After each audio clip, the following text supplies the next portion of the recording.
पैसा हमारे जीवन में यह एक अहम हिस्सा बन चुका है।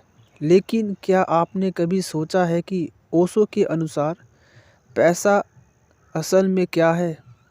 आज हम ओशो की दृष्टि से पैसे को समझने की कोशिश करेंगे।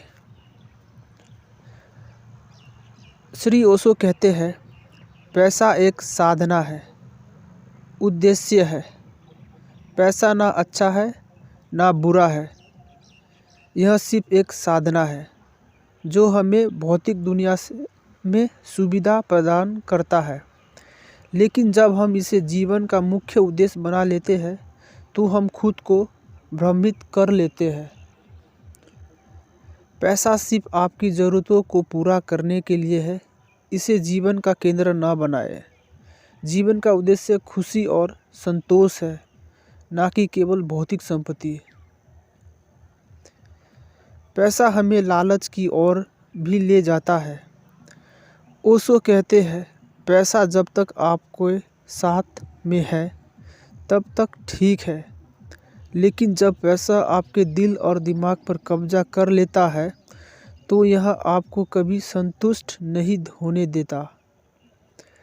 जब हम अपने जीवन का उद्देश्य सिर्फ पैसे को बना लेते हैं तो हम असंतोष का शिकार हो जाते हैं। श्री ओशो ने हमेशा कहा कि आध्यात्मिकता और पैसा एक दूसरे के विरोधी नहीं है।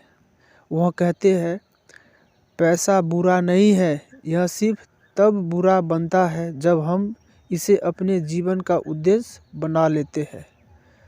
आध्यात्मिकता का मतलब यह नहीं है कि हम पैसे से दूर भागें, बल्कि यह है कि हम पैसे को अपने जीवन में एक साधना की तरह समझें, ना कि एक उद्देश्य।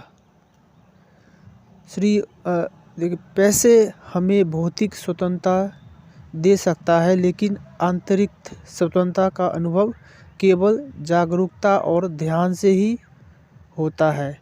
जब आप पैसे से अधिक आंतरिक शक्ति की ओर ध्यान केंद्रित करते हैं तो आप वास्तविकता स्वतंत्रता का अनुभव करते हैं।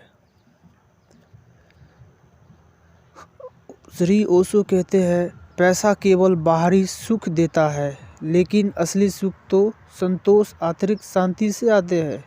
जब हम पैसे को अपनी पहचान या खुशी का स्रोत मानते हैं तो हम आत्मा धोखे में रहते हैं। असली खुशी तो अंदर से आती है, जो किसी भी बाहरी वस्तु पर निर्भर नहीं होती। तो अब आप समझ सकते हैं कि पैसा सिर्फ एक साधना है, यह जीवन का उद्देश्य नहीं, बल्कि यह एक उपकरण है जो हमें भौतिक दुनिया में आराम और स्वतंत्रता प्रदान करता है। असली खुशी और संतोष तब होते हैं जब हम पैसे से ऊपर उठकर अपने अंदर की शांति और प्रेम को महसूस करते हैं।